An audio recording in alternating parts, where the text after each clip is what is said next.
Ser podcast. Hola, soy Bruno Alemán y esto es Play Fútbol, el podcast de fútbol internacional en el que te hablamos del juego. Hace un año, cuando se confirmó que Arne Slot iba a ser el sustituto de Jürgen Klopp en el banquillo del Liverpool, analizamos con Fermín Suárez lo que se le venía por delante al técnico neerlandés. Y había una cosa que ya sabíamos que nunca iba a igualar a Slot, y eso era el carisma del técnico alemán. No solo por los títulos, Klopp se metió a Anfield en el bolsillo desde el minuto 1, por su espontaneidad, su pasión a la hora de defender al Liverpool dentro y fuera del campo, y también por esa simpatía y buen rollo que normalmente transmitía Klopp. Slot fue inteligente y esa batalla sabía que no tenía la más mínima opción de ganarla y ni siquiera la peleó. Centró sus esfuerzos en otras cosas. En la vida y en el fútbol a veces nos machacamos intentando mejorar nuestros defectos y en ocasiones sale más a cuenta convivir sanamente con los defectos, intentar minimizarlos, eso sí, pero potenciar o dar rienda suelta a nuestras virtudes. Y eso es lo que creo que ha hecho Slot, un gran técnico desde la pizarra y la estrategia que ha firmado una grandísima temporada con el Liverpool Fútbol Club. El neerlandés aprovechó el legado de Klopp. Alisson ha seguido siendo el rey de la portería, Virgil van Dijk el líder de la defensa y del equipo, McAllister ese centro por el que pasa el juego, todo el juego del equipo, ese gran comodín, y Salah la mega estrella del equipo. Pero a eso le ha ido añadiendo sus matices. Por ejemplo, a Virgil van Dijk lo rodeó de Konaté y Gravenberch, formando una especie de triángulo de las Bermudas defensivo. A la ausencia de un 9 top se inventó la titularidad a la vez de Gakpo y Luis Díaz, que iban intercambiando sus posiciones y que acababan siendo prácticamente indefendibles para las defensas rivales. Y sobre todo, Slot fue capaz de jugar con los tiempos. El Liverpool no ha sido ni ese equipo hipervertical que fue en un momento dado con los Salah, Mané y Firmino, ni tampoco un equipo pausado como por momentos fue el Liverpool en el que mandaba Thiago Alcántara en el centro del campo. El Liverpool ha sido las dos cosas. Según le convenía, era un equipo más pausado, según pidiera el partido, el momento de encuentro, un equipo más vertical. Y la Premier es la primera piedra de un camino que promete ser largo y seguramente exitoso. Empezamos aquí un nuevo episodio de Play Fútbol en el que va a mandar la Champions, evidentemente. Vamos a estar ahora en Italia con David Rodríguez, nuestro gurú de fútbol italiano, hablando del método de Simone Inzaghi. Hablaremos de la Champions, la mejor previa con Aritz Gabilondo, José David López, también UEFA Europa League y Conference League. Y en el tramo final del programa hablaremos de delanteros y sí, de este Liverpool campeón. Empezamos.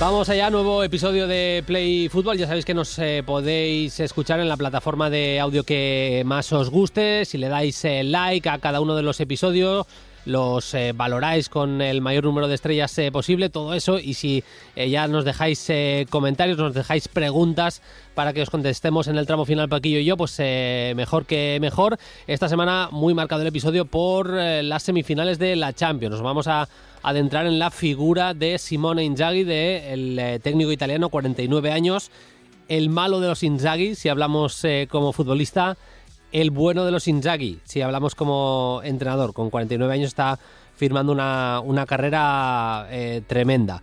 Solo ha estado en 2 clubes, ha estado en la Lazio en categorías inferiores, justo cuando se retiró empezó ya a entrenar en categorías inferiores en el club de Roma, y luego pasa al primer equipo de la Lazio donde ya consiguió títulos, ganó Supercopa de Italia, ganó la Copa también, y eso le dio esa opción de llegar al trampolín definitivo que era para llegar al Inter de Milán. Con el Inter ha llegado a una final de una Champions que estuvo muy muy cerca de llevar a la prórroga contra el City de Guardiola, ha ganado la Serie A, ha ganado Copa de Italia, y sobre todo tiene un sello personal, le está poniendo su sello al equipo y nos está llamando por eso especialmente la atención. Este año ha empezado a ser nuestro oráculo del fútbol italiano David Rodríguez, entrenador español, jovencísimo. El año pasado estuvo en el Primavera, en el juvenil del Milan, llegando a la Final Four de la Youth League. Y este año está entrenando ya como primer entrenador al juvenil del Módena y lo tenemos ahí en Italia, trabajando, haciendo lo que le encanta, que es entrenar. Hola David, ¿qué tal? Muy buenas. Hola Bruno, buenas tardes. Bueno, muchas gracias por tu llamada, encantado de estar con vosotros. Igual para nosotros es siempre un placer charlar contigo. Empiezo por lo prioritario, como dicen ahora los jóvenes, generación Z, prioridad a lo prioritario. La temporada bien, con el Módena al menos el objetivo prioritario, que es la salvación, está conseguido, ¿verdad? Sí, podemos decir que sí. La semana pasada conseguimos la victoria que nos permitía estar tranquilos ya a falta de tres partidos. Es verdad que es un equipo recién ascendido, como tú decías, la Primavera aquí se le da mucha importancia en el país porque es verdad que es U19, pero para muchos clubes, por no decirte el 90 y pico % es el segundo equipo. Entonces podría hacer la función de filial, equipo joven, equipo sub-19, equipo recién ascendido, por lo tanto, bueno, contentos. Tenemos una mínima posibilidad de llegar al playoff, pero bueno, sobre todo terminar bien y aportar esa experiencia para que los chicos puedan seguir creciendo hasta el último momento. Y de cara al año que viene, de momento esperando acabar la temporada, ¿no? Centrado en lo importante, y la temporada que viene Dios dirá, ¿no?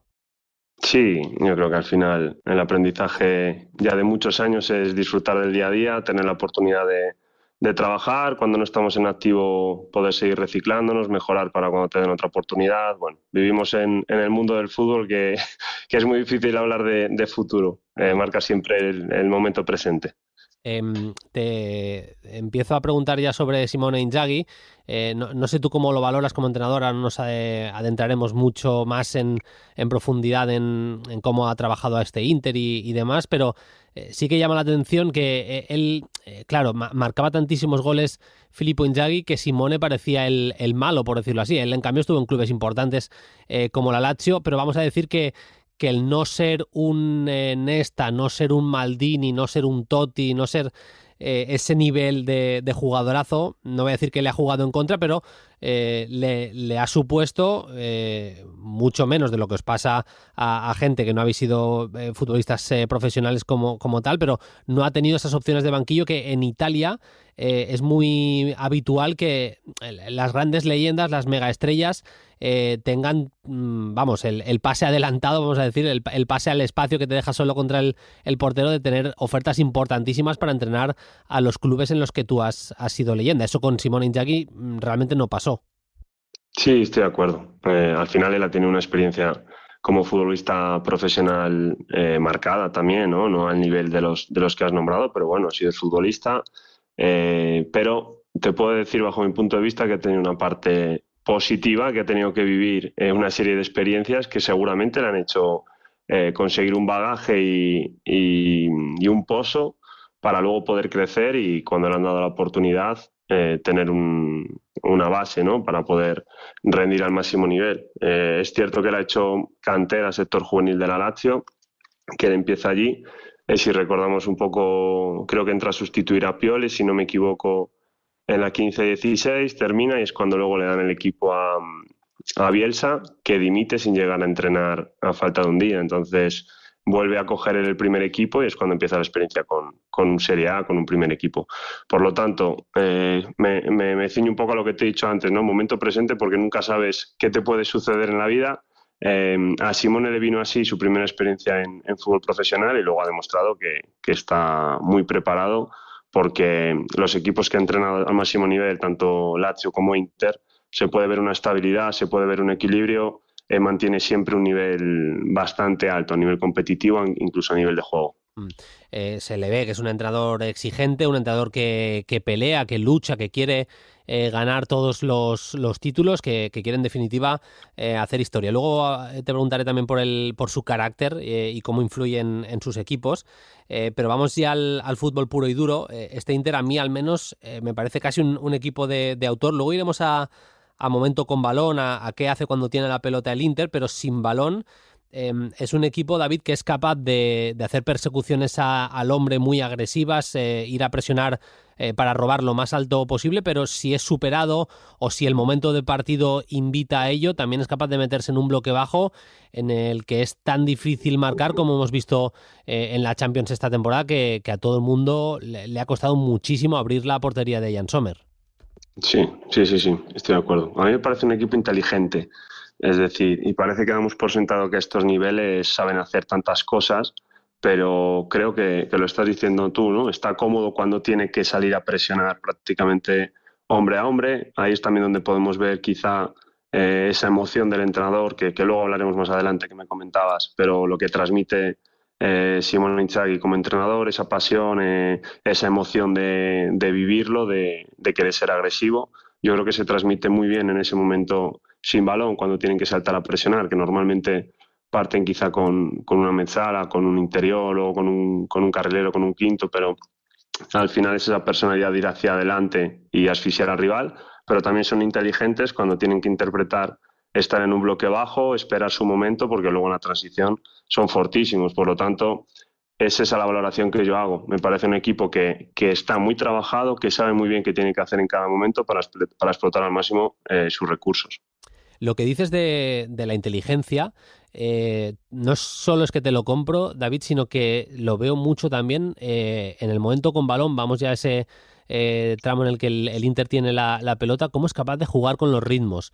Porque es un equipo muy intenso, es un equipo capaz de darle muchísimo vuelo a la pelota, especialmente a través de la figura de Varela, que no es exactamente el organizador, pero sí que muchísimos ataques pasan por él y él es un jugador capaz de darle esa verticalidad al juego si se lo propone, a lo Modric, vamos a decir, pero al mismo tiempo también un equipo que cuando ve que el partido lo que pide es pausa, es capaz de tener posesiones un poquito más largas, jugar con los ritmos, que es algo tan importante en el fútbol de hoy en día.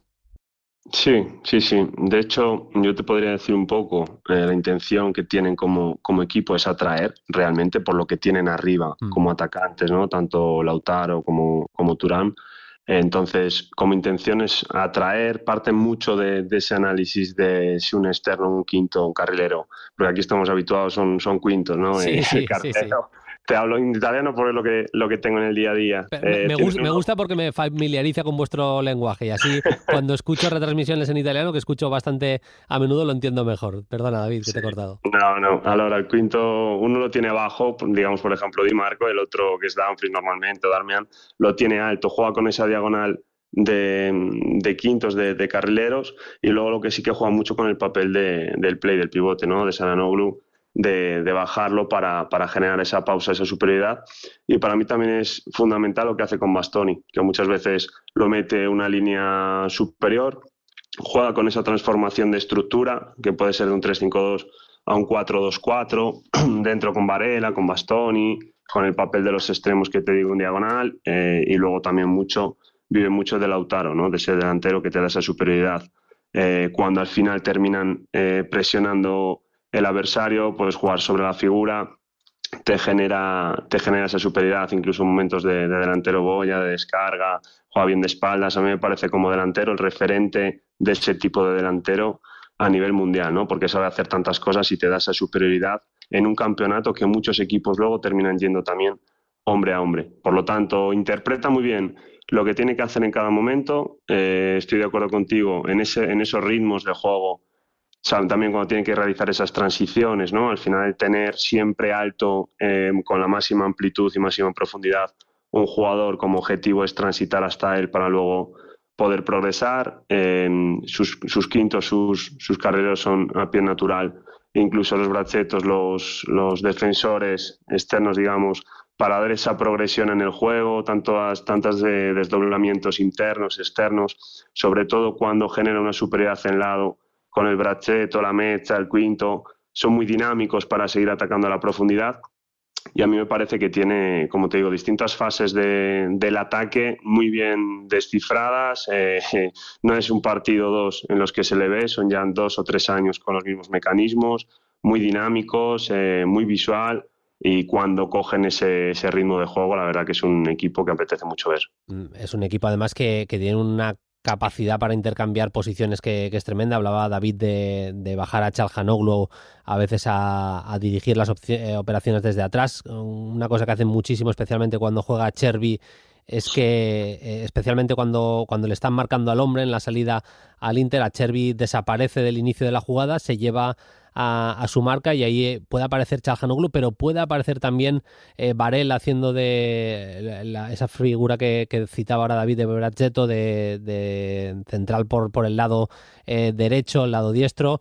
Es que no es desorden porque todo esto está trabajado y cuando a Chervi se mueve a esa posición de pivote para llevarse a la marca, Çalhanoğlu y Varela ya saben lo que tiene que hacer, está trabajadísimo y tiene una fluidez posicional el Inter tremenda y para mí es uno de los sellos del equipo de Inzaghi. Voy a cerrar ya, David, con lo que decíamos antes, el tema del carácter de Simone Inzaghi. Ya se le ve en el banquillo, para que la gente nos entienda, los que no hayan parado mucha atención en él, a lo Conte, vamos a decir. O sea, un tipo que lo vive todo de una manera muy, muy emocional, que es capaz de abroncar a sus jugadores, pero justo de lo contrario también, de felicitarles, de abrazarse a ellos, siendo un tipo serio, también de quejarse muchísimo a los árbitros. Y yo creo que es algo que en ciertos momentos se puede ver en el equipo, en el alma del equipo, que es un equipo,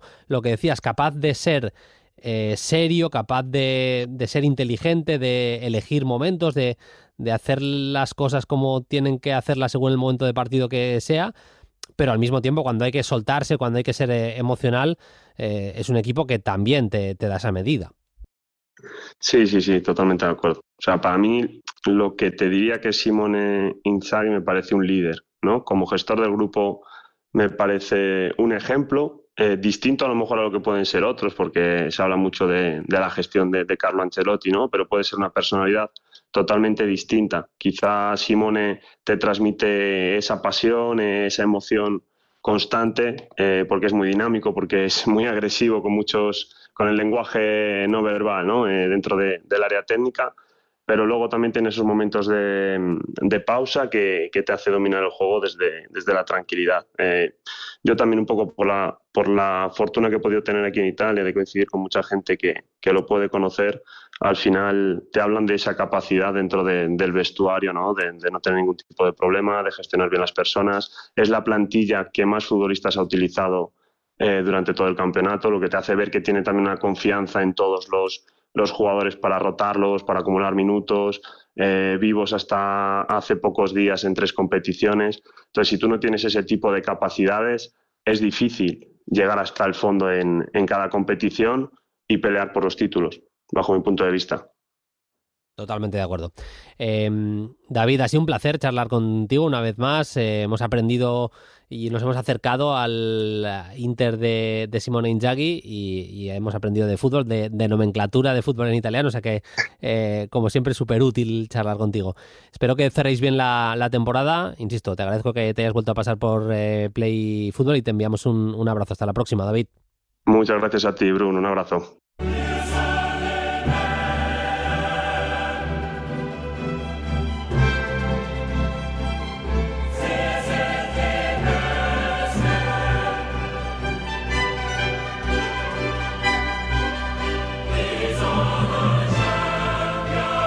Semana de los partidos de ida de las semifinales de la Champions. Hemos analizado un poco el método Simone Inzaghi, cómo trabaja a sus equipos, pero vamos a meternos ya en la mesa de análisis a ver cómo llega la previa de esos 2 partidos.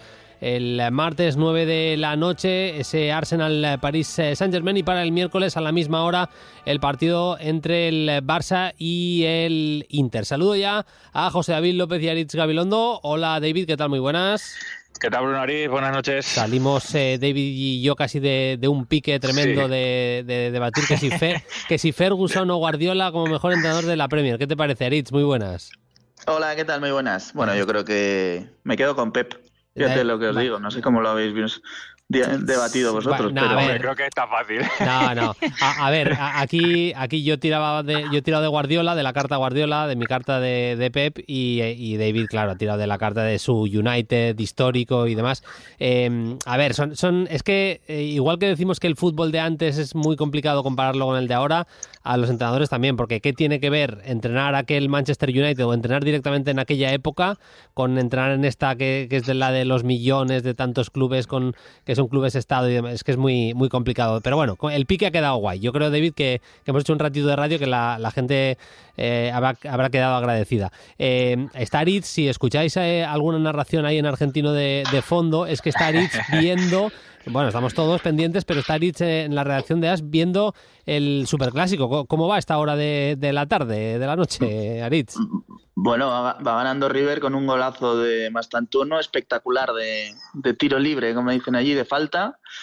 Y me parece que es el gol que va a hacer que cueste 5 o 10 millones más, porque ha sido una barbaridad. Ya es buenísimo el chaval, 17 años, y este gol en un superclásico pues es, digamos, el escaparate definitivo, porque va a salir en todos lados este golazo. Oye, Qué zurdita, vaya chicharro. O sea, lo estoy viendo ahora. Sí. Es que está muy lejos. Es verdad que no va súper fuerte, pero supera la barrera muy fácil, va bastante arriba y cae muy bien.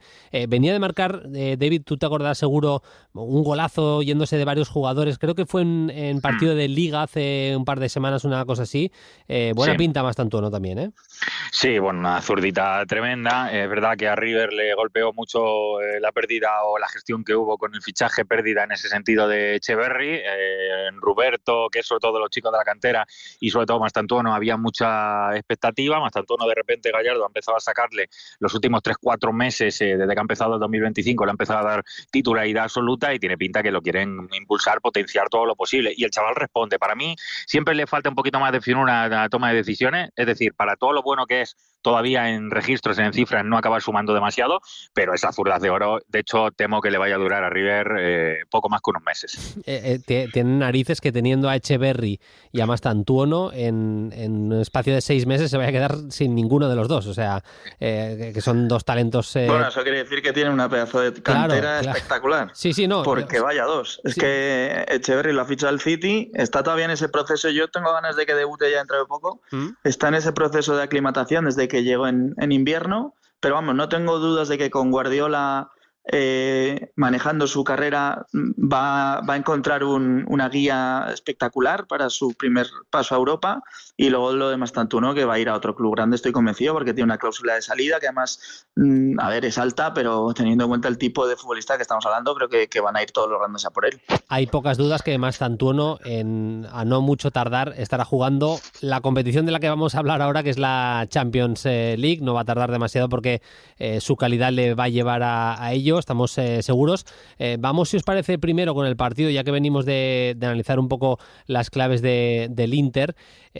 Vamos con el conjunto Nerazzurri. David, 3 derrotas consecutivas. Me bombardearon a mensajes mis compañeros de Barcelona después de la derrota contra la Roma. Bueno, ¿qué le ha pasado al equipo? Se ha caído y demás.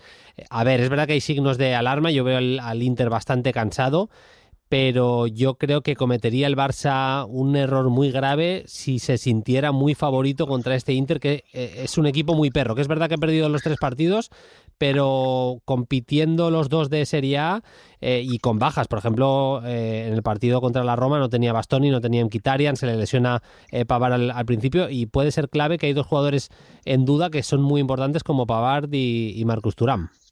Esto como si el día que toca testar por la gente que no ve nunca el fútbol internacional en general, en particular al Inter, de repente te dicen que lo testes en esta semana. Pues claro, si esta semana uno se pone a ver partidos del Inter y pierde todo, y además la sensación es, como dices, de un equipo cansado, agotado, creo que con la cabeza puesta evidentemente en otra cosa también, donde ya está en un contexto de tanto en Liga como en Copa, es decir, eran partidos donde todo era todo o nada, no había margen de maniobra, porque el Nápoles aprieta en Serie A y porque en la Copa el otro que perdió era contra el Milan, también todo o nada, pues la sensación es que la cabeza no estaba para tener que sufrir todo este tipo de vaivenes en una misma semana. Pero yo me sigo quedando con todo lo que nos ha mostrado Simone Inzaghi, con un esquema absolutamente automatizado entre sus jugadores. Ya no digo solo el sistema, prácticamente los jugadores también. Ese centro del campo donde ha tocado muy poquitas cosas, pero que cada vez ha ido creciendo porque son todos multiusos, con Çalhanoğlu de director de orquesta, con Varela cada vez más importante.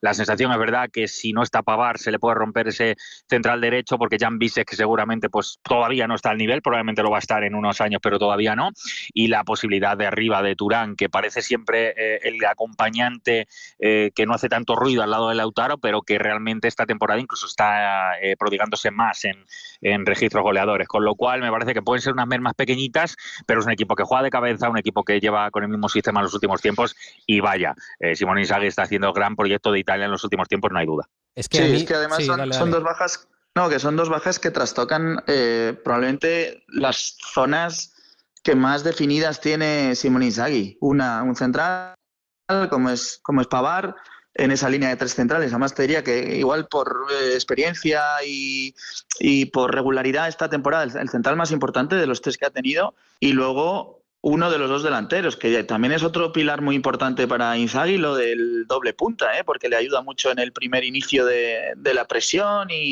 y bueno, pierde al acompañante perfecto de Lautaro, así que son dos bajas muy, muy considerables. Es que son dos bajas que ya individualmente son importantes, pero yo les doy más importancia por cómo se complementan con sus compañeros cercanos. Es decir, Pavard le da a Acerbi lo que Acerbi no tiene, pues ese reprise, esa capacidad para salir. Juega siempre con tres centrales el Inter y Pavard es el de la derecha, le da una fluidez a la hora de salir tremenda, se intercambia posición también a veces cuando hace falta con el carrilero, te sube la banda, te llena, es un jugador en ese sentido muy importante. Y luego Thuram es que se entiende muy bien con Lautaro, ya no es solo lo que es Thuram individualmente, sino que esa simbiosis que tiene con Lautaro, no sé si al nivel de lo que lograron Lautaro y Lukaku, pero se acerca bastante. Yo creo que se acerca muy, muy mucho. No sé si incluso diría que al mismo nivel, David. Por tanto, son bajas que ya de por sí, por ellos mismos son de peso, pero por cómo elevan el nivel de sus compañeros. ¿Cuántas asistencias le ha dado Thuram a Lautaro y viceversa? Lo bien que se entienden, no es ninguna tontería eso. Totalmente. Fíjate que empezando por lo de Pavard, en la línea de tres, que evidentemente desde que llegó Simone Inzaghi pues lo ha potenciado de una manera increíble en este equipo, también porque por fuera tiene dos elementos que son para mí lo más diferencial de este equipo cuando en verdad han estado a primerísimo nivel, que es Di Marco y Dumfries, carrileros brutalísimos, seguramente de profesión carrilero los que mayor rendimiento mejor han tenido en las últimas 2-3 temporadas en Europa, ahí con los del Liverpool y ahí con los del Leverkusen, más o menos son esa pareja, pero lo que pasa con Pavard es que, como bien decías, Bastoni es el más capacitado para sacar la pelota por el otro sector, el que además va hacia adelante sin problemas porque tiene capacidad para retroceder y tiene una salida de balón súper limpia. Es algo así Pavard también, y además en su momento llegó a jugar de lateral muchísimos años, con lo cual suple las carencias de Acerbi, que es justamente el más líbero de todos. No solo porque juega en esa posición, sino porque es un poco más tosco, le cuesta más en el giro, por tanto juega un poquito más protegido. Esa seguridad defensiva llega por la sintomatología que te da, la seguridad que te da el hecho de que cada uno soluciona el problema del otro. Y lo de arriba, yo es verdad que Lukaku en el momento de explosión del Inter llegó a un punto altísimo, yo creo que es difícil igualarlo, pero si lo comparamos estrictamente con quien mejor se ha entendido Lautaro, yo creo que Thuram ya ha superado eso, porque Thuram el año pasado, estando a la sombra con muy poquitos goles comparados con Lautaro, no dudó ni un momento Simone Inzaghi en que esta temporada tenía que seguir exactamente igual, y por más que Taremi, por ejemplo, llegó como para poder quitar los minutos, al final está a años luz de esa capacidad de automatismos que encontró con Lautaro, así que me parecen, por dos funcionamientos muy puntuales, pueden parecer jugadores que puedes sustituir, pero por este equipo que ha jugado prácticamente con 11 de memoria en los últimos tiempos, le quitas un cromo y ese cromo como que debilita todo. El Barça va a tener la baja de Balde, que me parece muy importante en el lateral izquierdo, también la baja de Lewandowski, también por su capacidad para convertir puede ser fundamental, pero es verdad que viene con el subidón de ganar la final de Copa. Yo es verdad, Aritz, que le veo un pelín cansado al Barça, jugadores como Rafinha sobre todo. Rafinha es un jugador que, a diferencia de Lamine, él necesita absolutamente estar al 100% para dar su nivel máximo. Lamine, como tira más de calidad, pues te puede, aunque juegue a un ritmo inferior, te puede dar dos asistencias como la que las dos que dio en la Copa del Rey. No es el mejor momento futbolístico del Barça, pero en la Champions lo anímico tiene peso y el Barça viene de un buen momento, como es ganarle una Copa al Madrid, claro. Sí, claramente. Y bueno, además ese cansancio o esas bajas, porque son en otras circunstancias importantísimas, como es tu lateral izquierdo titular y sobre todo tu hombre gol, la subsana bien el Barça, porque tiene un fondo de armario espectacular. De hecho, el otro día el MVP del partido de la final de la Copa del Rey es Ferran Torres, que hace un partido extraordinario, un poco distinto a lo que es Lewandowski, pero aportando mucha movilidad, que además le viene muy bien al Barça. Yo al Barça, efectivamente, además de cansancio, le estoy viendo un poquito de exceso de confianza en algún momento, y creo que eso puede ser peligroso, sobre todo contra un Inter que no está bien, en una situación en la que el Barça yo creo que es favoritísimo, viene de ganar la final de la Copa del Rey ante el Real Madrid, pero mira lo que pasó en el segundo tiempo de ese partido, por ejemplo, después de ser muy superior por puro fútbol en la primera mitad, en la segunda pues se vio sorprendido, porque aquí hay mucho nivel y bajas un poco el pistón y te puede ganar cualquiera, así que yo creo que eso es donde realmente debe incidir, que creo que además en alguna rueda de prensa lo ha hecho Flick, en ese no creerse más o no estar por encima de lo que la humildad que él siempre ha aportado al equipo es tan fundamental. Sí.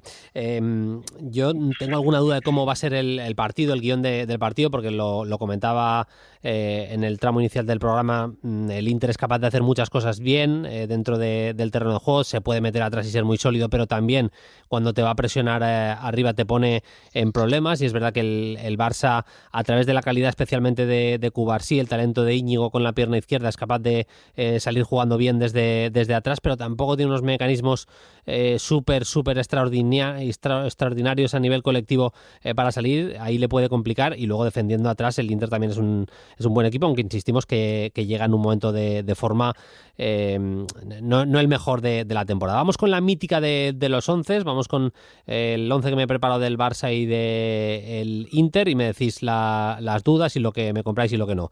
Empiezo contigo, Aritz, con el del Barça. Chesney en portería, Koundé, Cubarsí, Íñigo, Gerard Martín en la defensa, Frenkie de Jong, Pedri y Olmo en el centro del campo, con Olmo en esa plaza de media punta, Lamine derecha, Rafinha izquierda y Ferran arriba. Tengo ahí la dudita entre Dani Olmo, Ferran y Fermín, de esos tres, dos titulares. No tengo demasiado claro cuál es. Pues mira, yo creo que va a jugar Fermín.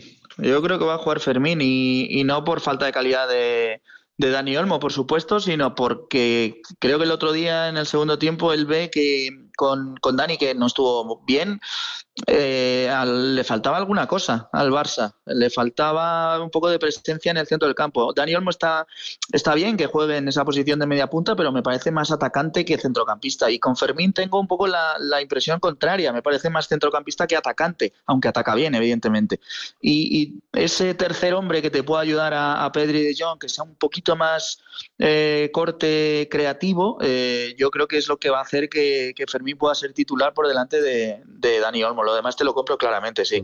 Yo, por cómo juega el Inter, si se te mete muy muy atrás en espacios reducidos, sí que me parece bastante mejor Olmo que Fermín, por lo que decías, y pasa una cosa que es bastante curiosa, que es que casi juegue en quien juegue, el que sale de suplente, sea Fermín o sea Dani Olmo, acaba jugando mejor que el primero, porque fresquitos los dos marcan diferencias, y es un momento en el que el Barça está ya justito de fuerzas, vamos a decir. Aritz, ¿alguna enmienda? ¿Tienes algo que decir del 11 que hemos comentado? Ay, David, perdona. No, verdaderamente me parecía un poco la duda de si jugaba con falso 9 Dani Olmo, quizá. Sí. Estaba escuchando lo que comentabais, que a lo mejor el hecho de las estadísticas de Ferran es lo que creo que le da cierta consistencia, porque necesita muy poco para hacer muchos goles y además está en un momento muy bueno. Sería casi de justicia divina que tenga que jugar Ferran partidos tan importantes como este. Pero a mí la posibilidad que me da para no perder esa capacidad de arriba y al mismo tiempo, como dice Aritz, tener ese nexo mucho más claro con el centro del campo por la amplitud, por el recorrido, energía que tiene Fermín, que creo que es lo único que le diferencia respecto a Dani Olmo, pues a lo mejor pensar como alternativa a eso. El resto prácticamente es intocable, porque en las últimas semanas, además, más allá del cansancio, se está compitiendo muy bien defensivamente también el equipo, y eso creo que no va a tocar nada. Siendo suplente, Ferran son 18 goles y 4 asistencias 6 goles en Copa del Rey, 10 goles en la Liga y 2 goles en Champions. Bueno, suplente porque tiene a Lewandowski delante. En cualquier otro equipo importante de Europa te digo que está como para ser titular, ¿eh? Sí. Y no teniendo un tipo como es Lewandowski. Esa buena nariz, porque mira, probablemente por sus cifras, claro que sería titular, pero a mí me da la sensación, no sé si lo pensáis y quizás es muy largo para debatirlo aquí, pero creo que siempre se le infravalora, no sé por qué, pero Ferran es uno de esos jugadores que más allá de sus estadísticas, Sí, David, yo no sé si he contado con vosotros que en el City estaban dando palmas cuando lo traspasan al Barça. Sí. Obviamente por el dinero que sacan, que es muy alto, pero también por lo futbolístico. Ellos consideraban que habían pinchado con Ferran. Y bueno, el tiempo está demostrando que es un jugador muy, muy aprovechable. Es como que el resto de la gente cree que a lo mejor le pones, te voy a comparar, con el propio rival, con el Inter, o le pones algo así como que tiene galones o hay algo detrás, una sombra diferente en él o algo que no acaba de llenar a la gente, porque sus estadísticas son tremendas, pero le da igual. Luego va a la selección española, tiene el mismo rol y básicamente acaba saliendo siempre de los atalladeros que le meten, acaba teniendo mucho protagonismo. Yo quiero reivindicarlo porque creo que suplir a Lewandowski, estamos diciendo que suple al posiblemente top 3 de delanteros en los últimos 10 años en Europa y aún así aporta también sus cosas. Me parece que tiene un mérito tremendo. Yo os dije por aquí que Lamine se entendía mejor con Ferran que con Lewandowski. Y es verdad que no he hecho los deberes, pero con la asistencia que le dio Lamine a Ferran en Copa, dudo mucho que le haya dado menos asistencias de gol Lamine a Ferran que Lamine a Lewandowski, pero lo miraré, haré los deberes y el fin de semana que viene lo comentamos. Vamos rápidamente con el 11 también del Inter. David, empiezo por ti. Sommer en portería, con esa duda de Pavard, si está bien será el francés, si no, como decías antes, sería Bisek seguramente. Acerbi y Bastoni completarían la línea de 3.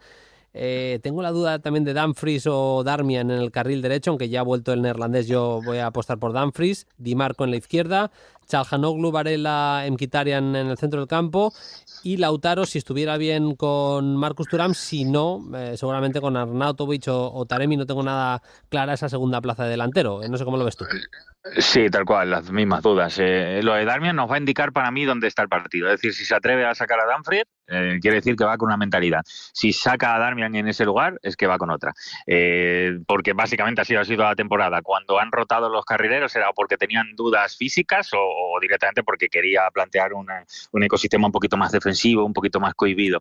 Y arriba es verdad que no le ha funcionado nada a Taremi, muy poquito. Es verdad que ha tenido lesiones constantes. Me parece que puede aportar mucho más el iraní, pero por ahora si no juega Thuram, claramente creo que va a ser Arnautovic porque está jugando muchos minutos como el tercer delantero, digamos, del equipo. ¿Aritz? Sí, un poco en la misma línea. Siempre, como hemos hablado, descondicionados por esas dos bajas. Yo creo que si no juega Pavard es claro que va a jugar Bisek y tengo más dudas arriba. Es más, pondría un poquito por delante a Taremi que a Arnautovic. Porque creo que para el tipo de partido Champions, semifinales, me parece un jugador que no es tan frío como Arnautovic, que lo mismo te hace el partido del siglo que le expulsan a los 10 minutos. Es que es un tipo muy, muy poco fiable y a veces demasiado alocado, lo ha sido siempre y no sé. Yo si fuera Inzaghi preferiría algo más básico como es Taremi, que por cierto también es un buen jugador de espaldas y sin balón. Total, es un equipazo el Inter, aunque es verdad que le he ido viendo mucho en las últimas semanas. Es un equipo que se hunde a veces demasiado y deja la frontal bastante libre. Por ejemplo, la Roma le ha corrido mucho en este último partido. Bueno, vamos a ver la medida que da. Es un equipazo, pero es verdad que no llega en el mejor momento. Arsenal, Paris Saint-Germain. Ha descansado este fin de semana el Arsenal, no ha jugado partido y el PSG con mayoría de suplentes, con bastante rotación, jugó el viernes y perdió, por cierto, en casa contra el Niza. David, hay partidos que a veces a un equipo que está ahí, que podemos dudar si le puede ganar a cualquiera, pero hay partidos que te convierten en candidato a ganar la Champions. Y para mí, todavía más que el 3-0 en el Emirates, la victoria en el Bernabéu, el ejercicio de personalidad del Arsenal en el Bernabéu, le convierte en candidato a ganar esta Champions. Sí, dijimos que era seguramente el test definitivo para esta generación de jugadores, para este proyecto de Arteta, que venía creciendo desde un papel muy secundario en Europa, prácticamente residual cuando llegó él, a volver a colocarlo otra vez en pelea Premier, a volver a colocarlo otra vez en Champions el año pasado, a cada vez intentar ser un poquito más competitivo, y el salto definitivo lo tenía que dar el Bernabéu, sobre todo con el resultado bueno que tenía de la ida, que te hacía sacar otra parte del proyecto que quizá no es vistosa, pero sí es de pierna dura, de mentalidad fuerte, de carácter, de personalidad, y en eso dio un doctorado, ¿eh? En eso el Arsenal estuvo muy frío, estuvo mentalmente preparado para cualquier gestión de lo que le solicitaba el partido. Cuando tenía que ser un poco más fiero lo hacía estirándose por los extremos, cuando tenía que contemplar un poquito más la idea de mantener pelota, proponer un poquito más ritmo bajo, también fue capaz de hacerlo. Fue muy duro en momentos concretos desde el punto de vista de ganar duelos y demás, y eso que tenía alguna baja como la de Magalhães, que para mí me parece que le iba a debilitar más y no lo hizo. Es decir, no se le vieron costuras que podía tener este equipo, y dio un paso adelante de los que de verdad le acreditan que todo lo que está creando Arteta es mucho más bonito y mucho más competitivo de lo que quizá intuíamos. Sí, bueno, el partido y la eliminatoria yo creo que a mí me da la sensación de que pintan un poco a favor del PSG, porque creo que el Arsenal, aunque es verdad que también sabe contragolpear, pero creo que es un equipo que se maneja mejor en lo que es intentar dominar los partidos. Y ahí esos espacios que va a dejar en algún momento, veo más capacidad de contragolpe del PSG que del Arsenal. Aunque también le guste mucho dominar. De hecho, yo tengo la tesis de que el PSG contragolpea también como juega en posicional, ¿no? Sí, que Luis Enrique siempre dice que es uno de los equipos que más domina de Europa, que tienen más posesión que ningún otro, etcétera, pero a mí me parece y además me parece una gran noticia que esa versión contragolpeadora del PSG es igualmente letal que el dominio de los partidos, y ahí es donde veo una pequeña diferencia entre los dos equipos, que por otra parte estoy totalmente de acuerdo en que el Arsenal es un equipazo y se ha ganado con creces poder estar entre los 4 mejores de la Champions. Es que en el fútbol actual hay pocos momentos en los que tengas espacios, y renunciar a los contragolpes es que es prácticamente una locura, es hacerte daño a ti mismo, y más si tienes jugadores rápidos y de la calidad de los Dembélé, Kvaratskhelia, Desiré Doué, Barcola y compañía. Yo tengo dudas, David, en el guión de partido. Si fuera PSG-Arsenal, si jugara el PSG en casa, sí que dibujaría ese partido de un poco lo que decía Aritz, del PSG teniendo bastante más la pelota.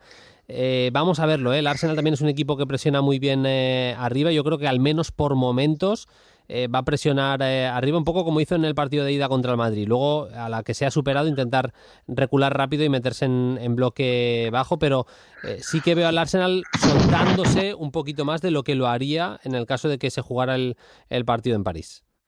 Yo tengo ganas de ver la reacción de Paris Saint-Germain, sí, porque es verdad que en Inglaterra, así pensando ahora mismo según estabas formulando la pregunta, en Inglaterra es donde menos reconocible ha sido los valores de fútbol, la propuesta de fútbol que ha de alguna manera colocado en los últimos tiempos Luis Enrique en el Paris Saint-Germain, porque recuerdo el año pasado sufrió muchísimo, de hecho lo digo de memoria total, a lo mejor me equivoco, pero creo que fue goleado en Newcastle, creo que fue un partido donde le pasaban por encima, me quiero acordar, ¿no?, de aquello. 4-0, 4-1. Claro, que verdaderamente le pasaban por encima, y ese día parecía que iba a tocar fondo ya, y que Luis Enrique incluso corría peligro y que esa semana lo podían despedir y demás. Y esta misma temporada, en un modelo de perfección tremendo, en el punto competitivo máximo que tenía el equipo, incluso habiendo ganado el partido de ida, pues el otro día en Birmingham sufrió muchísimo también. Y por momentos, y en la fase Liga le ganó 3-0 el Arsenal mismamente también. Claro, por eso, es decir, es que justamente en Inglaterra, ya no digo solo con equipos ingleses, justamente en Inglaterra es donde digamos que las pequeñas noches pesadilla o pequeñas noches obstáculos que se ha encontrado Luis Enrique desde que está con su tipología de Paris Saint-Germain han sido allí.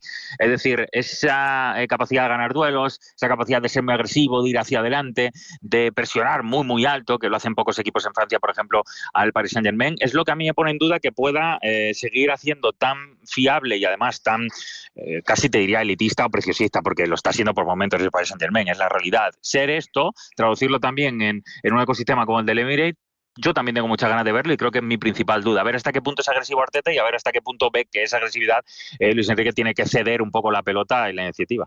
Vamos a ver, eso sí, duelos chulos. por ejemplo, ese Saka Nuno Méndez va a ser tremendo, porque además se junta mucho Odegaard en ese sector, intenta hacer superioridades el Arsenal, va a ser un duelazo, ¿eh? Sí. Y un examen para Nuno Méndez, que todos sabemos que hacia arriba es pues top 3 de laterales izquierdos de Europa, pero bueno, hacia abajo es donde está, tanto como para él como para otros muchos, el hándicap, ¿no? Y va a tener a Saka, que es una maravilla, como consigue hacer que el juego del Arsenal caiga mucho a su banda, a la banda derecha, porque es realmente donde inician muchas de las acciones de peligro, así que es verdad que va a ser un duelazo ese.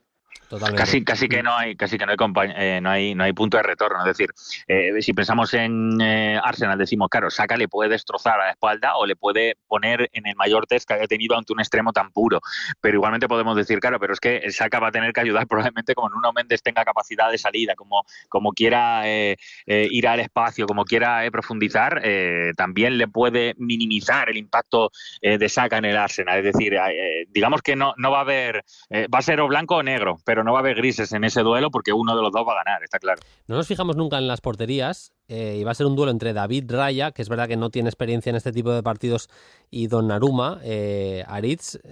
Duelo interesante porque Donnarumma siempre hemos dicho, bueno, que sobrevalorado, hizo una gran Eurocopa 2021, pero este año su Champions está siendo incontestable. Y mira que Luis Enrique no las tenía, creo que no las tenía todas. Bueno, de hecho, el partido de Londres que antes comentaba, juega Safonov, si os acordáis. Por eso. Es el partido en el que yo creo que cambia un poco la percepción que Luis Enrique tiene de Donnarumma, porque pone a Safonov, que puede ser la oportunidad para que el portero suplente que le arrebate el puesto al titular. El ruso falla estrepitosamente, vuelve a recuperar a Donnarumma y a partir de ahí hemos visto una gran versión del italiano. Sí. Pero sí, totalmente de acuerdo en que al final tenemos una percepción de Donnarumma que yo creo que por fallos en días importantes pues hace que a mí, por ejemplo, me genera alguna duda. Y todo lo contrario con Raya, por cierto, aunque ha tenido fallos sobre todo con los pies, porque es un jugador que arriesga mucho, pero me parece fantástico con el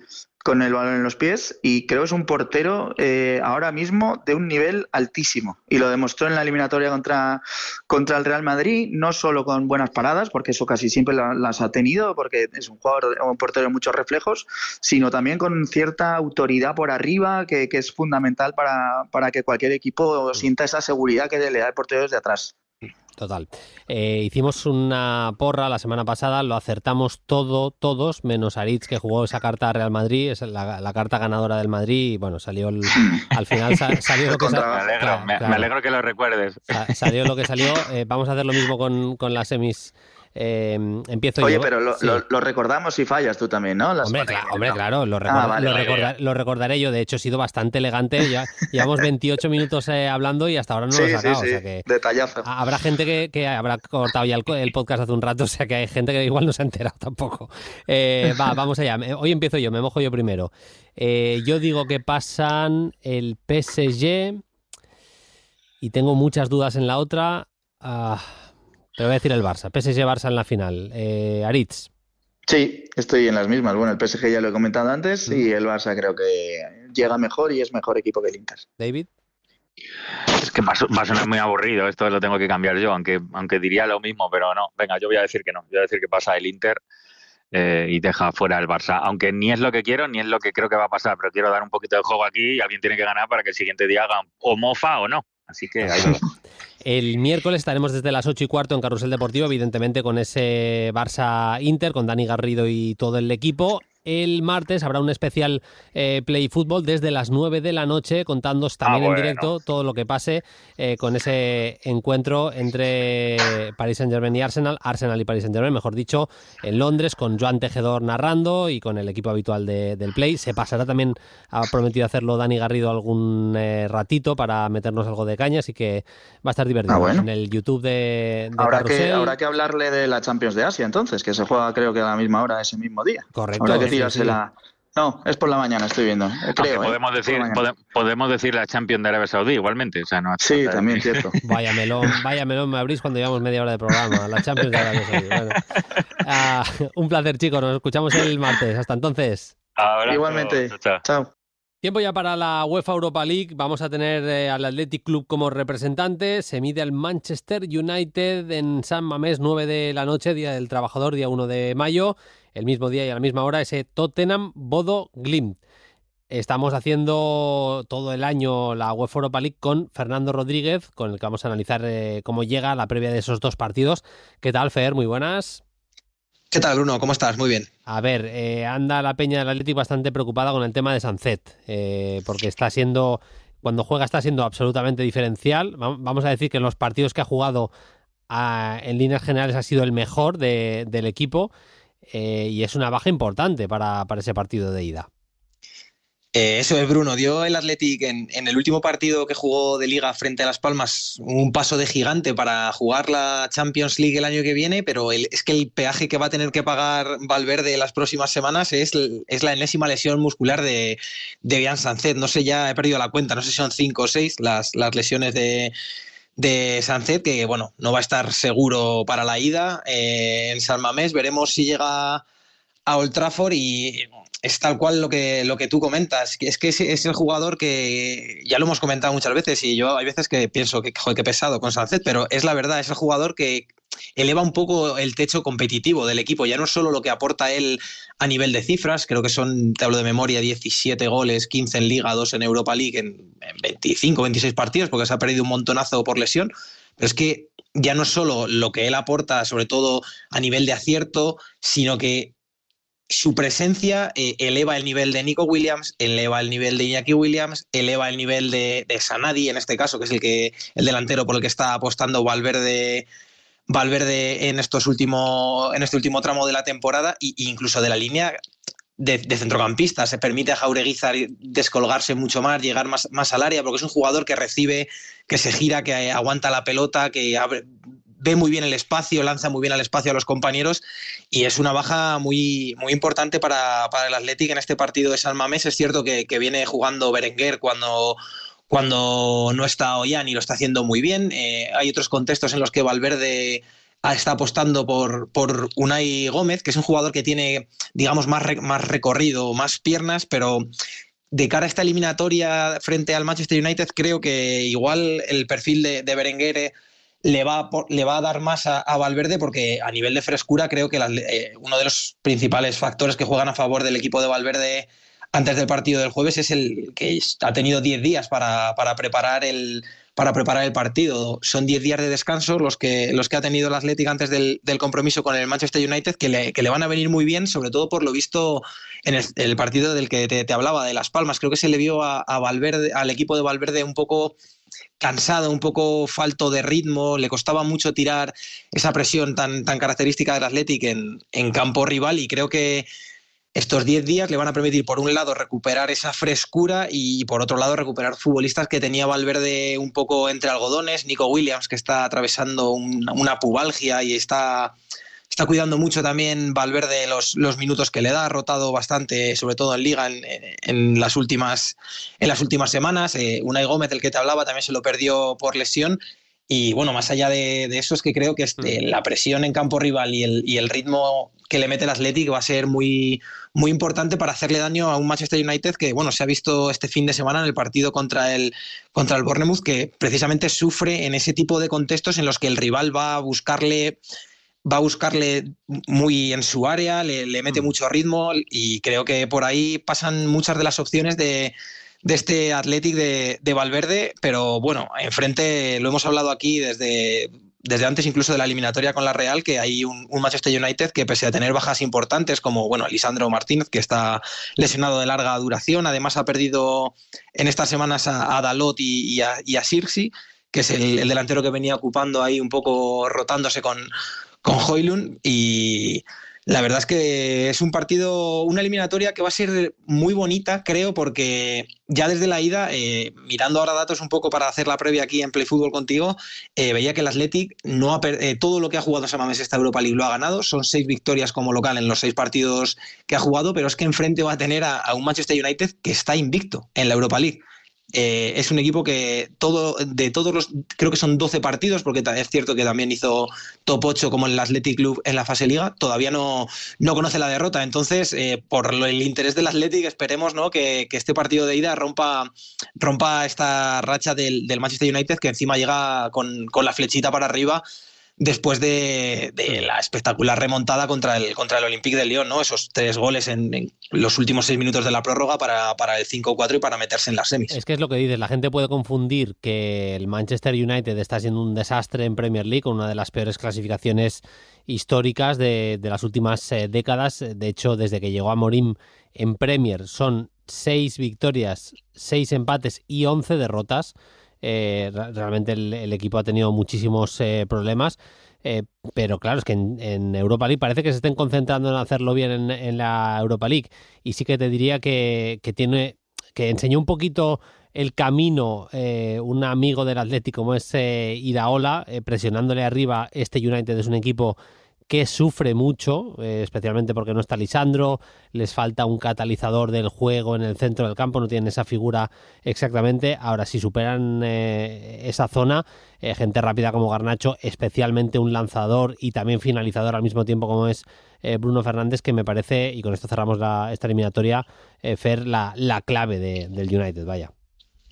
Sí, la verdad es que va a tener que tener mucho cuidado el Athletic, a mí sobre todo en las vigilancias a Bruno Fernández. Es cierto que ahora con la vuelta de Kobbie Mainoo, que ha estado también mucho tiempo lesionado, creo que incluso se ha permitido a Amorim descolgarlo un poco más, incluso jugar un poco a veces, digamos, en la posición de lo que es un media punta, y creo que ahí van a tener que tener mucho cuidado tanto los mediocentros del Athletic como incluso los centrales, para saltar alguna vez, porque es cierto que un jugador como Bruno Fernández y la velocidad de Garnacho, que también suele aparecer por ahí, por esa zona, si Bruno recibe liberado, Garnacho puede correr, y al final el Athletic tiene laterales que Yuri y De Marcos para mí son incombustibles, son 2 laterales de garantías, pero es cierto que son 2 laterales a los que si un Garnacho en plenitud puede, sobre todo en velocidad, hacerles mucho daño. Entonces por ahí va a tener que afinar mucho el Athletic, porque un poco por lo que tú comentabas, por esta temporada tan gris que está haciendo el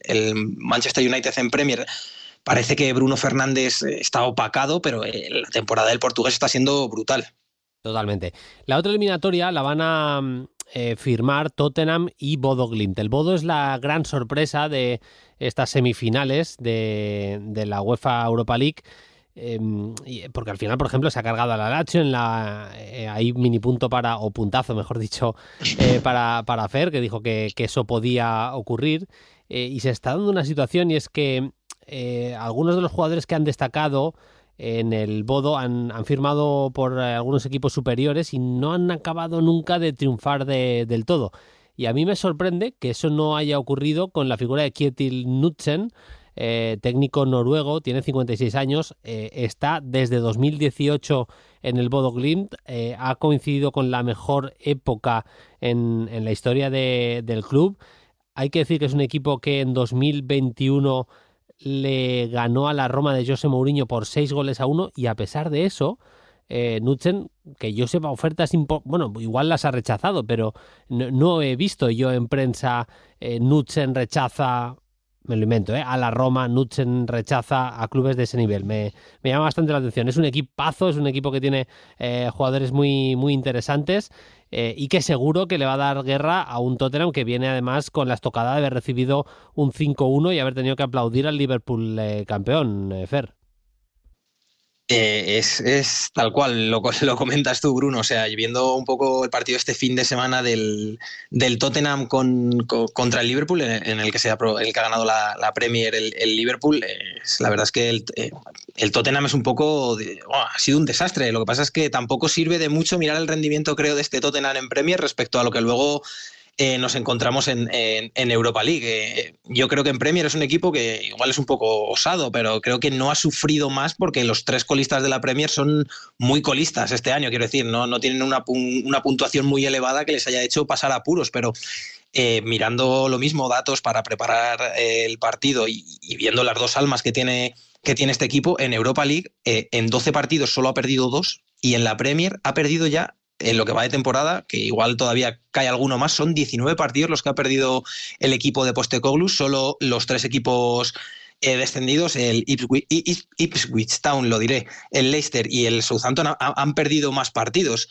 El tema es que yo no sé si esto es un poco ya la consecuencia de que el equipo incluso se ha dejado un poco ir en la Premier League. Por ejemplo, este fin de semana hemos visto un 11 con muchas rotaciones, no estaba Heung-min Son, que viene con una lesión de tobillo y todavía no está al 100%, ni siquiera ha entrado en convocatoria, pero en el 11 titular tampoco estaba ni Richarlison, Kulusevski, ni Cuti Romero, Van de Ven, Bentancur, Pedro Porro. Al final creo que el propio Postecoglou ya ha puesto todos los huevos en la cesta de que lo que puede salvar la temporada del Tottenham es esta Europa League, en la que es cierto que está mostrándose como un equipo muy solvente. Yo no me voy a tapar, no me esperaba encontrarme al Tottenham en estas semifinales.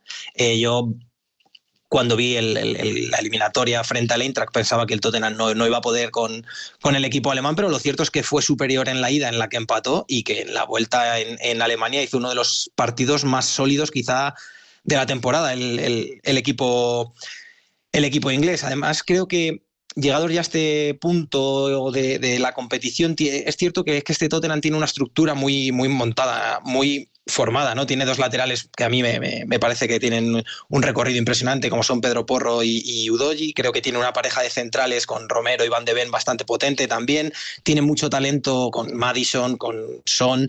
Y luego hay 2 jugadores bastante jóvenes que creo que han entrado muy bien al equipo, sobre todo en esta última parte de la temporada, a partir de 2025. Uno es Bergvall, que ya lo comentábamos hace unas semanas, y pese a que creo que ha tenido errores de groseros, creo que ha salido en un par de partidos en la foto, pero creo que está jugando bastante bien en esa zona de interior en el equipo de Postecoglou. Y luego creo que Mathys Tel, que también llegó en el mercado de invierno del Bayern de Múnich, creo que ha asumido bastante bien, sobre todo el rol de ocupar ahora la plaza de Heung-min Son en estas últimas 2-3 semanas en las que el delantero surcoreano ha estado fuera por lesión. Lo que pasa es que enfrente pues tienen lo que comentabas tú, para mí a la gran sorpresa de esta Europa League, y te diría que las competiciones europeas en esta temporada, este Bodo Glimt, que viene de cargarse a toda una Lazio, que fue recordemos el líder de la fase Liga, y que creo que es un equipo que más allá de los futbolistas que hemos destacado, es que es divertido verlo. Es un equipo que es muy divertido verlo y que a la vez es muy difícil de defender. Es un equipo que hace muchísimos goles, es el equipo que más goles ha hecho en esta Europa League, y la única duda que me queda respecto a las posibilidades que le doy en esta eliminatoria es que creo que el orden de los partidos le sale un poco... Le ha salido un poco al revés, ¿no? Porque es que es cierto que ellos como locales son un equipo muy peligroso. Ha ganado 6 de los 7 partidos que ha jugado en casa en esta Europa League el equipo de Knudsen, pero como visitante es donde tiene el debe, porque solo ha ganado 1 de los 7. Entonces creo que para tener opciones de hacer final, que sería, bueno, creo que ya es el equipo noruego que más lejos ha llegado en la historia en las competiciones europeas, pero creo que para hacer final tiene que sobrevivir a este primer partido en Inglaterra, que no va a ser fácil. Es un equipo, la plantilla es una plantilla de las de antes. Tiene un jugador ruso, 4 jugadores daneses y el resto son todos noruegos. O sea, es una plantilla... Es una pasada. Parece una plantilla de los 90. Es una cosa tremenda. Bueno, Fer, que nos quedamos sin tiempo. La semana que viene encaramos esos partidos de vuelta de las semis. Gracias como siempre y un abrazo. Abrazo, Bruno. Chao. Y cerramos las competiciones europeas fijándonos en la UEFA Conference League, en la que el Betis se va a enfrentar a la Fiorentina. Vaya pedazo de eliminatoria. También tenemos la que va a enfrentar al Chelsea contra el Kew Gardens, y nos explica todo en la previa Diego Machuca. Hola Diego, ¿qué tal? Muy buenas. Muy buenas, Bruno, ¿qué tal? Ya semifinales de la Conference, donde el Betis recibirá a la Fiorentina en el Villamarín el próximo jueves a las 9 de la noche. Esta es la primera semifinal europea en la historia del conjunto verde y blanco, mientras que la Fiore ha conseguido meterse en las últimas 2 finales de la Conference League, aunque eso sí, las han perdido las 2. Para mí el Betis ha sido el mejor equipo de toda la fase eliminatoria de esta competición. Ya se vio cómo pudieron clasificar con solvencia ante el Vitoria Guimaraes y el Jagiellonia, con 2 de los mejores jugadores de la Conference, como Isco y sobre todo Cedric Bakambu, que ha ido creciendo a medida que ha transcurrido el torneo. Ya lleva 7 goles en esta edición de la Conference, aunque por un golpe en la rodilla es duda para el próximo jueves, algo preocupante para el Betis, ya que es el único delantero centro puro que puede jugar en la Conference por la lesión del Chimi Ávila. Y si hay algo que beneficia claramente al Betis es el hecho de que llegan con una semana de descanso, a diferencia de la Fiorentina, que tuvo que jugar este fin de semana ante el Empoli, que vencieron por 2-1. El equipo italiano es el mejor competidor de esta Conference porque son capaces de pasar rondas sin exhibir un gran juego. De hecho, hubo muchos tramos en cuartos de final frente al Celje en los que sufrieron bastante, pero lo dicho, los resultados los respaldan. Son el segundo equipo con mayor cantidad de goles anotados en esta edición de la competición, con 27, y el equipo de Raffaele Paladino es muy vertical. Suelen sacar mucho provecho de la presión en campo contrario, con grandes jugadores, sobre todo en la parcela ofensiva, como Rolando Mandrágora o el centrocampista Yacine Adli, pero también con un David De Gea que haya sido clave en varios momentos de la competición. Y la ausencia más destacada para ellos es la de Moise Kean, que es el goleador de la Fiore. El Betis, eso sí, tiene argumentos para hacerle frente a la Fiorentina, porque son el equipo que más porterías a cero ha mantenido en esta Conference, con un total de 5, mientras que en la otra eliminatoria el Chelsea visitará el Djurgården en Suecia también a las 9 de la noche del jueves. El Chelsea ha sido el equipo más dominador de toda la Conference League, son el equipo que más goles ha marcado y de los que siguen con vida también es el que menos ha recibido, aunque perdieron su condición de invicto en el partido de vuelta ante el Legia, lo que Maresca describió como un gran revés. Por lo mucho que suelen rotar los Blues, seguramente veremos a jugadores que vienen siendo claves en la Conference como Josh Achimpong o Christopher Nkunku. El frente tienen un equipo que dio la sorpresa al remontar en Austria ante el Rapid de Viena en los cuartos de final, el Djurgården. Son un conjunto muy sólido en defensa y que en general han tenido un gran desempeño en la Conference. Quedaron quintos en la fase regular y ahora juegan también las primeras semifinales europeas de su historia, con un gran jugador dirigiendo el centro del campo como Tobias Gulliksen, aunque recientemente no han tenido buenos resultados en la Liga Sueca, que acaba de comenzar, 5 partidos disputados y solo han ganado 2, por lo que son décimos. Así que, Bruno, veremos si los suecos son capaces de dar una sorpresa más. Tramo final ya del programa, vamos con el tramito de actualidad y también con las preguntas de los oyentes. No lo he dicho antes, he dicho que podéis dejar preguntas, no os he dicho antes que pueden ser o bien en @playfutbol en X, en la red social X, aka Twitter, o también en los comentarios de iVoox. Vais al último episodio, vais a comentar y dejáis ahí la pregunta, comentario, etcétera, que os dé la gana. Saludo ya a mi compañero y amigo Paquillo Mariscal, que anda ya, como siempre, muy pendiente del tramo final de la temporada en todas las ligas. ¿Qué tal, Paquillo? Muy buenas. Hola, Bruno, ¿qué tal todo? Hoy vamos a hablar mucho de delanteros, porque Hugo Ekitike se está saliendo, porque James Vardy ha anunciado que va a dejar el Leicester, y porque no sé si tienes esa percepción, Paquillo, pero por cómo se están expresando los gurús de fichajes y demás, Fabrizio Romano y compañía, da la impresión que va a ser un verano con bastante movimiento de delanteros centro, con equipos como Arsenal, Manchester United, equipos con mucha pasta que parece que pueden apostar por esa figura, con varios jugadores como Gyökeres, jugadores como Mateus Cunha, Benjamin Sesko, incluso te diría alguno en Italia, Vlahovic, que parecen no estar demasiado contentos en sus clubes. Da la sensación, no sé si lo percibes igual, de movimiento sexy este verano en cuanto a fichajes de delanteros. Sí, yo creo que incluso algunos clubes, yo creo que el Real Madrid, por ejemplo, también puede ser que se mueva por ahí, no lo descartaría. Yo creo que es mucho porque hay necesidad y también porque hay muchos jugadores que la están rompiendo. Tú has enumerado algunos, pero también quizá un perfil más bajo que están para dar el salto. Fíjate lo que está haciendo, por ejemplo, Justin Kluivert, que no es delantero al uso, pero con Iraola en el Bournemouth. Yo creo que va a haber bastante pasta puesta en el 9, porque muchos equipos importantes, muchos de sus objetivos no lo han conseguido porque le ha faltado esa mordiente esta temporada. Uno de los delanteros que va a cambiar de destino va a ser Jamie Vardy. Podría retirarse, no es oficial todavía, pero lo que es seguro es que va a dejar el Leicester. Y por tanto, Paquillo, hay que decir que se va una leyenda. Uno de los 2, si quieres 3 jugadores más importantes de aquel Leicester de Ranieri, histórico campeón de la Premier League. Va a dejar a los Foxes, a su club de casi toda la vida. Y cómo no recordar aquella temporada en la que nos emocionaron a todos.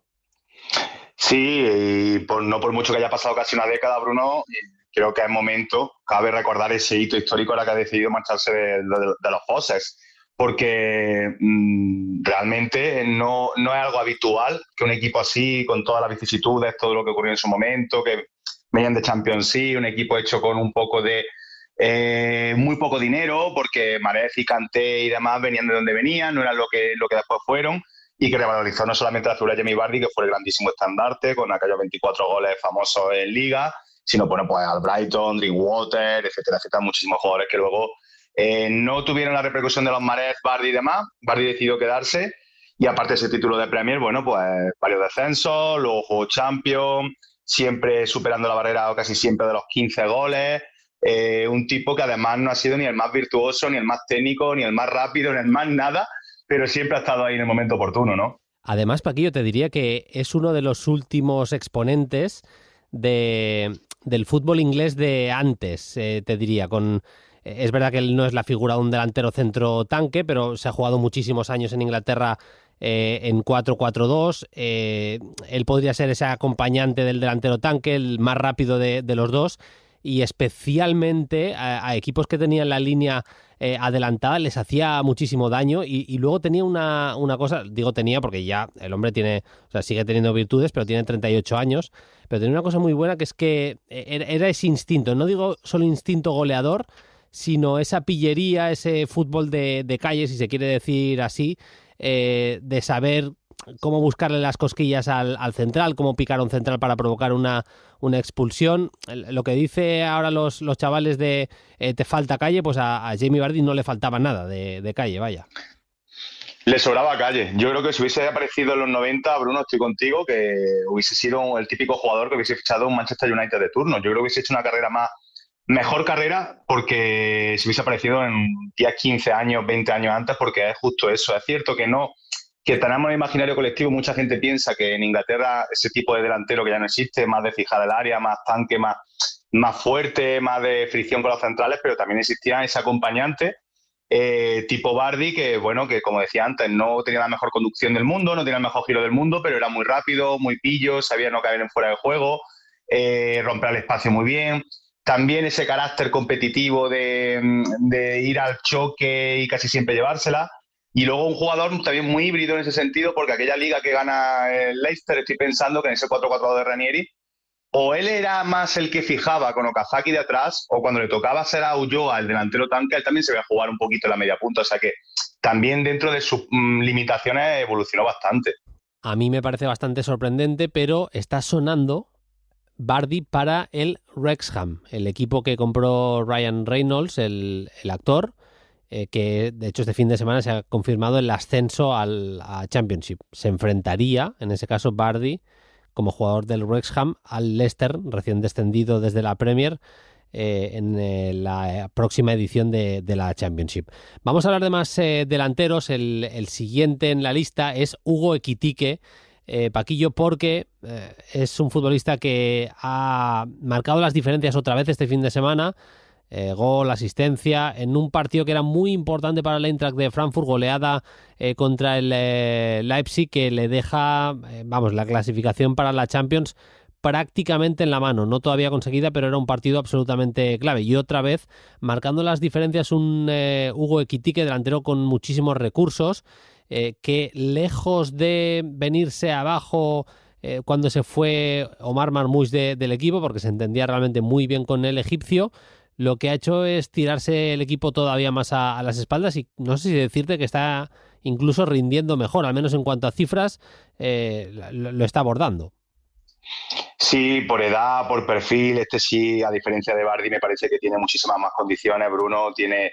Este sí es un delantero moderno, ¿no? Por decirlo de alguna manera, más contemporáneo que lo que tenemos actualmente, que vamos a ver si le sucede como Marmoush, que desde luego creo que para todos aquellos que pensaban que dar el salto de Bundesliga, Premier, encima al City, a este City le iba a costar de aquella dos bocas. Yo creo que Ekitike, yo era de los que pensaba, y lo reconozco, que con la marcha de Marmoush, también Dino Tommöller ha cambiado varias veces el sistema, a veces lo ha dejado como un único 9, otra vez acompañando a otro delantero centro, cayendo a un costado. Pensaba que le iba a costar más trabajo, porque todo el trabajo, a la redundancia, que le hacía Marmoush le beneficiaba y sin embargo se ha echado el equipo a la espalda, como tú bien decías. Me parece una absoluta barbaridad, por supuestísimo, repasando, es muy joven, pero cuando estaba en el Reims, en el PSG, etcétera, ha superado toda la barrera de cifra de su carrera. Hasta ahora mismo, y no ha acabado la temporada, 32 goles producidos, 22 tantos y de asistencias. Me parece una absoluta barbaridad. Y un jugador que también habría que verlo en un contexto, como hablamos muchas semanas, de equipo más dominador, el Frankfurt. No digo que no tenga ciertas posesiones largas, pero le gusta contragolpear y transitar, pero que yo creo que puede mejorar en eso, que quizás lo que le falte en un equipo de más circuito de pases, pero luego el espacio y cuando conduce una auténtica barbaridad. Yo insisto que me parece un buen jugador en espacios reducidos, que tiene recursos, que le hemos visto hacer cosas en una baldosa impresionantes, pero claro, no sé si tendría el mismo nivel de productividad que le estamos viendo ahora y esos números tan bestias que ha citado Paquillo. A mí, insisto, que es muy joven, que es un delantero que creo que tiene mercado y que en la Premier se están fijando mucho en él, pero vamos, que me parece que tiene talento, es una evidencia, y que tiene que demostrar todavía que está para un grande, porque tuvo su oportunidad en el PSG y la desaprovechó. El que no ha desaprovechado su oportunidad es Arne Slot, de convertir al Liverpool campeón otra vez de Inglaterra. Un equipo bien construido. Decía antes Paquillo que Arne Slot cogió algunas de las cosas buenas que dejaba Jürgen Klopp, le dio su sello, le imprimió su sello al equipo, algunos matices, y ha hecho un equipo campeón casi de la noche a la mañana. Es verdad que aprovechando un mal año del City, aprovechando que al Arsenal seguramente le ha faltado delanteros que tengan cifras acorde con la exigencia del club.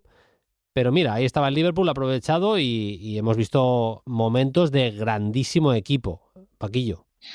Sí, totalmente. Mira, poniendo un paralelismo, Bruno, me recuerda mucho lo que ha hecho Slot recogiendo el legado de Klopp, a lo que hizo en su momento Simone Inzaghi recogiendo el legado de Conte. O sea, lo que funciona, no tocarlo, porque este Liverpool tiene cosas de Klopp, tiene rock and roll arriba, sigue presionando cuando puede en alto, pero añadiendo matices. Y es verdad que es un Liverpool pues muchísimo más controlador, digamos, o que sea marcar más los timings y que tiene mecanismos para salir jugando mucho más elaborados que los que tenía Jürgen Klopp, pero que levante la mano el que no era un poco escéptico después de todo el legado, la etapa de Jürgen Klopp, que Arne Slot, pues yo creo que ha sido un poco sorpresa, ya no solamente el título, sino por supuesto cómo la ha conseguido. Cierto, hay que decirlo todo, hay que ser honestos, que el peor City desde que está Guardiola probablemente, y que encima parece que el año que el City está mal, el Arsenal tampoco ha estado bien. Pero bueno, hay que hacer lo que tú bien decías, una primera vuelta impecable, y yo creo que hay dos cosas muy importantes, Bruno. Lo primero, que a la vieja guardia le ha dado una segunda juventud. Creo que Alisson, Van Dijk y Salah no estuvieron bien los últimos años con Klopp y han vuelto a ser un puntal importantísimo. Y luego, que gente como Gakpo o Gravenberch, que tenían pie y medio fuera, fíjate cómo la ha consolidado y han vuelto, sobre todo el tema de Gravenberch, a ser para mí uno de los mejores centrocampistas de la temporada. Es que va repasando uno por uno el 11 tipo y lo que dice Paquillo. Alisson ha dado un paso al frente, pero cuando no estuvo y tuvo que ser Kelleher el meta de Liverpool, rindió a gran nivel. En el lateral diestro, Alexander-Arnold, ya sabemos lo que es capaz a nivel ofensivo de darte, pero cuando ha estado Conor Bradley también ha jugado a gran nivel. Te diría que la pareja de centrales, ese triunvirato, ese triángulo entre Konaté, Virgil van Dijk, lo bien que se complementan, unido a todo lo que da Gravenberch a nivel de ganar duelos, de juntarse a los centrales, de defender hacia adelante cuando toca, de cómo interpretaba sobre todo Konaté cuando saltaba Gravenberch y él saltaba también si había algún espacio que se quedaba a la espalda de Gravenberch. Ese triángulo, si hablamos del tema defensivo, ese Konaté, Van Dijk, Gravenberch me parece que ha solidificado muchísimo esa candidatura al título del Liverpool.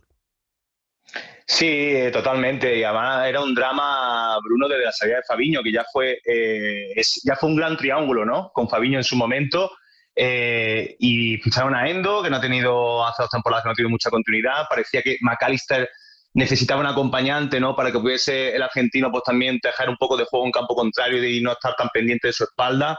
Y Gravenberch para mí ha sido la gran sorpresa, insisto, porque no solo lo que tú comentabas, por supuesto, que ha estado muy fuerte en los duelos, físicamente seamos con portento, que abarca mucho campo, sino que luego con pelota también ha sido un arma más, un recurso más, sobre todo cuando los rivales, bien estudiados evidentemente, iban a por McAllister, que viene siendo el primer eslabón, la base de la jugada, y dejaban un poco más solo al neerlandés, que también tiene esa conducción, esa romper línea a partir de ir hacia adelante, y me parece que junto con él y Gakpo, quizás por ponerle un pero, porque creo también, bueno, hay que decirlo todo, el tema de Darwin Núñez, Diogo Jota, Luis Díaz, a mí el Liverpool que más me ha gustado esta temporada ha sido con Luis Díaz como falso 9. Creo que ahí hay como una especie de run-run, hilando lo que decía al principio del baile de delanteros que parece haber esta temporada, que yo no termino de ver, más allá de Luis Díaz, un delantero de verdad para este Liverpool, como podría ser la figura de Darwin Núñez, que no me termina de cuadrar, Bruno. Vamos a ver qué es lo que pasa. A mí también me deja algo de dudas el rendimiento de Robertson este año, que me ha encantado como lateral izquierdo, pero ha pegado un bajoncete importante este año. Se está hablando de la posibilidad que firmen a Kerkez, al lateral húngaro del Bournemouth. Me parecería un fichaje muy, muy interesante. Vamos a ver en qué acaba, pero tiene toda la pinta que puedan ir por ahí los tiros. Si hay que elegir un MVP, está complicado, Paquillo, pero obviamente con los números de Mohamed Salah, yo creo que habría que darle al egipcio ese título honorífico de mejor jugador del equipo campeón de la Premier. Sí, no vamos a ser nada snob ni no vamos a outsider, ¿no? Creo que aquí hay que ser muy mainstream y decir, sí, a ver, Salah evidentemente, y si me pido un segundo nombre, yo te diría que la vuelta a su mejor frescura de Van Dijk también es importantísimo porque es el otro líder espiritual del equipo. Por cierto, ya tenemos final de la FA Cup, se van a enfrentar el Manchester City y el Crystal Palace, y el Bayern podría ser campeón si gana la semana que viene. Vamos con los oyentes.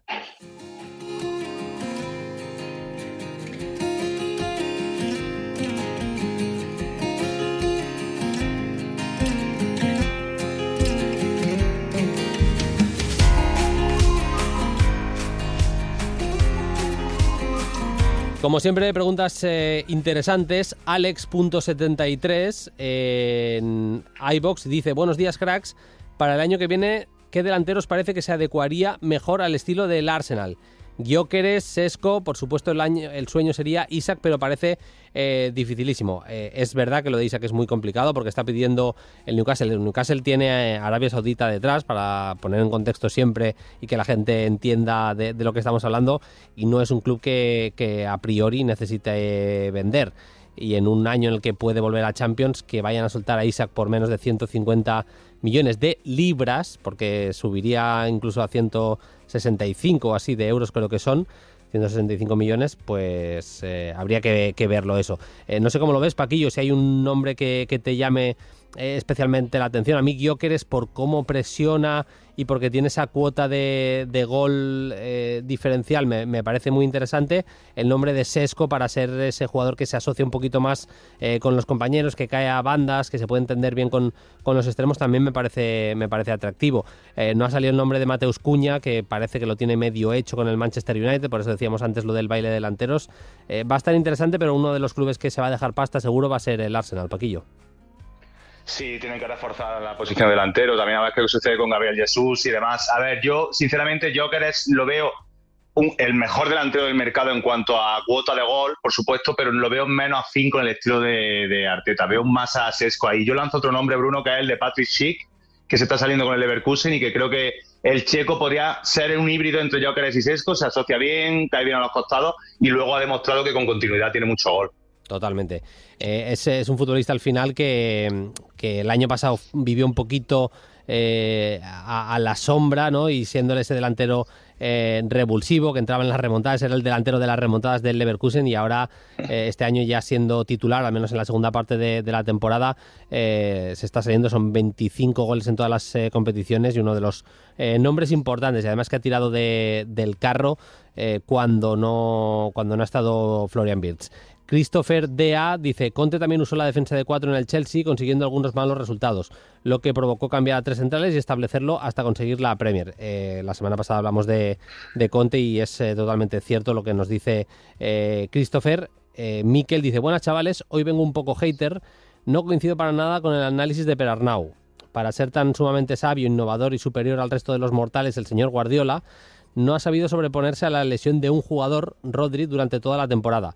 y teniendo recursos infinitos. Recordemos, otros 200 millones gastados en invierno para no mejorar nada. ¿Qué pensaría Arteta este año o Ancelotti el anterior, o entrenadores como Pellegrini, Iraola?